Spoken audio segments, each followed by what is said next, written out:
ሰላም ጤና ይስጥልኝ ውድ ሀሴት ስፖርት አድማጮች፣ በዛሬው የስፖርት መረጃችን የዝውውር ዜናዎችን ጨምሮ ሌሎችን አጫጭር ስፖርታዊ መረጃዎችን ይዤ ቀርብ ያለው በዝርዝር የማቀርብላችኋል። አብራችሁ ይቆዩ።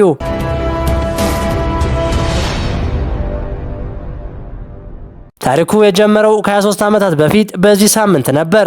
ስፖርቲንግ ሊዝበን ማንቸስተር ዩናይትድን የገጠመበት የስታዲዮ ሆዜ አልቫሌድ ምርቃት የወዳጅነት ጨዋታ የክርስቲያኖ ሮናልዶን የእግር ኳስ ሕይወት እስከ ወዳኛው የቀየረ ሆኗል። ማንቸስተር ዩናይትድ በስፖርቲንግ ሊዝበን 3-1 በተሸነፈበት በዚያ ጨዋታ አንጋፋው አሰልጣኝ ሰር አሌክስ ፈርጉሰን ሮናልዶ ባሳየው አቋም ተደነቁ። ተደንቀውም አልቀሩም። ለወጣት ተጫዋቾች ክብረ ወሰን በሆነ 12 ሚሊዮን ፓውንድ ዋጋ ወደ ኦልድ ትራፎርድ አመጡት። የ18 ዓመት ወጣት ወደ ኦልድ ትራፎርድ ከመጣ በኋላ ውላርሎ ጎመራ ዓመታት ባለፉ ቁጥር አዲሱ የዓለም እግር ኳስ ኮከብ ወደ መድረኩ ብቅ እያለ እንደሆነ የሚያሳዩ እንቅስቃሴዎችን ደጋግሞ አሳየ። በወቅቱ በቼልሲ የውጤታማነት ጥላ ስር የተከለለው ማንቸስተር ዩናይትድ ከ3 ዓመታት በኋላ ወደ ሊጉ ሻምፒዮንነት እንዲመለስ በዓመቱም ዋንጫውን ደግሞ እንዲያነሳ ብሎም ከ9 ዓመታት በኋላ መልሶ ለአውሮፓ መድረክ ንግስና እንዲበቃ ጉልህ አስተዋጽኦ አበርክቷል። ህልሙን በሚሆንበት የድል መንደር ታሪካዊውን 7 ቁጥር መለያ ለብሶ ብዙ የማይረሱ ወርቃማ የድል ቀናትን አሳለፈ። እንደተገናኙ መለያየት የህይወት አንድ መልክ ነውና ሮናልዶ ኦልድ ትራፎርድን የሚሰናበትበት ቀን ደረሰ።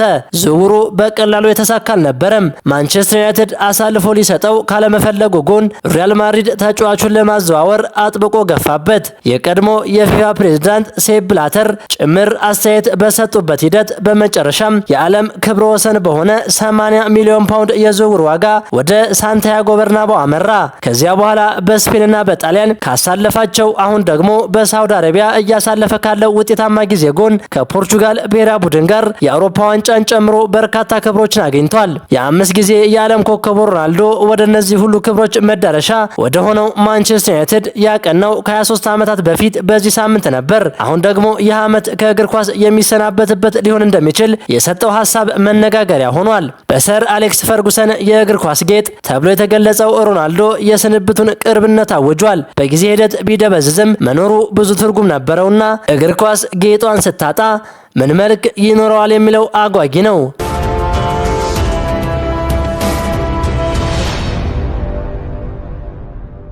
ጋላታሳራይ የማንቸስተር ዩናይትድን አምበል ብሩኖ ፈርናንዴዝን ለማስፈረም ያቀረበው የ50 ሚሊዮን ዩሮ ጥያቄ ውድቅ መደረጉ ተሰማ።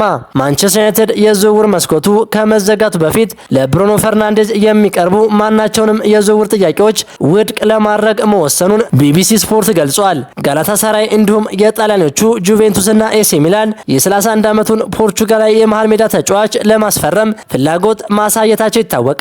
በተለይም ጋላታሳራይ እስከ 50 ሚሊዮን ዩሮ የሚደርስ የዝውውር ሂሳብ ለማቅረብ ዝግጅት አድርጎ የነበረ ቢሆንም የዩናይትድ ከፍተኛ ባለስልጣናት ተጫዋቹ በማንኛውም ዋጋ የሚሸጥ አለመሆኑን በይፋ አስታውቀዋል። ተጫዋቹ በኦልድ ትራፎርድ መቆየት የሚፈልግ ሲሆን ክለቡም የቡድኑን አምበል በየትኛውም ሂሳባዊ ስሌት ለየትኛውም ክለብ አሳልፎ የመስጠት ምንም አይነት ፍላጎት እንደሌለው ተረጋግጧል።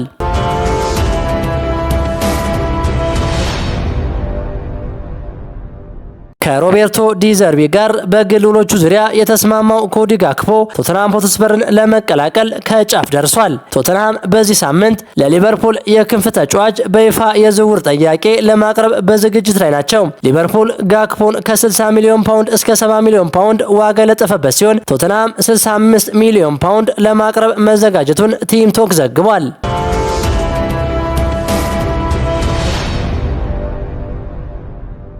ቼልሲዎች የ26 ዓመቱን ፖርቹጋላዊ የክንፍ መስመር ተጫዋች ፔድሮ ኔቶን ለመሸጥ 100 ሚሊዮን ፓውንድ አካባቢ የሚጠይቁ ሲሆን የሳውዲው አልሂላል ተጫዋቹን የመውሰድ ፍላጎት አሳይቷል። በተጨማሪም ማንቸስተር ሲቲ፣ አርሰናልና ቶተንሃም የተጫዋቹን ሁኔታ እየተከታተሉ ይገኛሉ ሲል ሜትሮ ዘግቧል።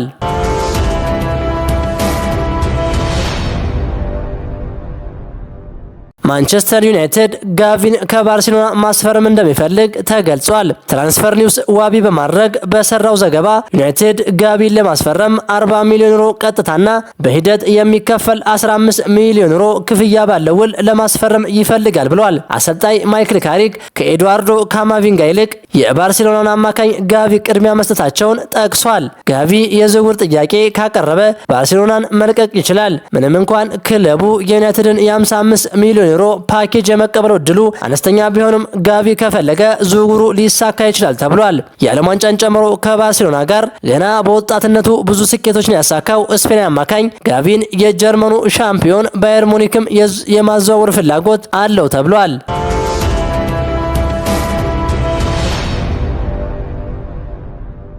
ፋብሪዚዮ ሮማኖ እንደዘገበው ከሆነ ኢንተር ሚላን ከጥር ወር ጀምሮ ዋነኛ የመሃል ሜዳ ኢላማው ያደረገውን ከርቲስ ጆንሰን ለማስፈረም አዲስ ጥያቄ በማዘጋጀት ላይ ሲሆን የዝውውሩ መሳካት በሁለት ክለቦች ስምምነት ላይ ብቻ እንደሆነ ተነግሯል። ጆንሰን ባለፉት 2 ጨዋታዎች ከሊቨርፑል ስኳድ ውጭ ስለነበር አንዳንድ ምንጮችም በህመም ምክንያት እንደሆነ ሲገልጹ ነበር። እንዲሁም እነ ባርኮላና እምባዬ በፒኤስጂ ስኳድ ውስጥ እንዳተካተቱ ጆንሰን በውዱ ጨዋታ ከሊቨርፑል ስኳድ ውጭ እንደነበር ተገልጿል።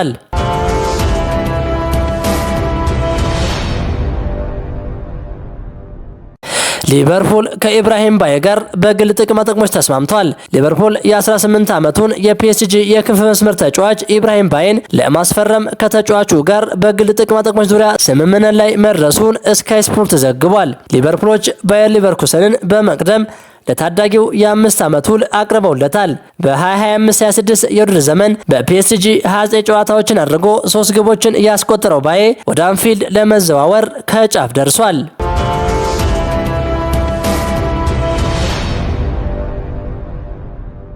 ጁሊያን አልቫሬዝ በአትሌቲኮ ማድሪድ እንደሚቆይ ተዘግቧል። የአትሌቲኮ ማድሪዱ አሰልጣኝ ዲያጎ ሲሞኒ ጁሊያን አልቫሬዝ በክለቡ እንደሚቆይ አረጋግጠዋል። የክለቡ የበላይ አመራሮች አልቫሬዝ ለሽያጭ እንደማይቀርብና የቡድኑ ዋና የረጅም ጊዜ ፕሮጀክት እንደሆነ በጽናት አስታውቀዋል።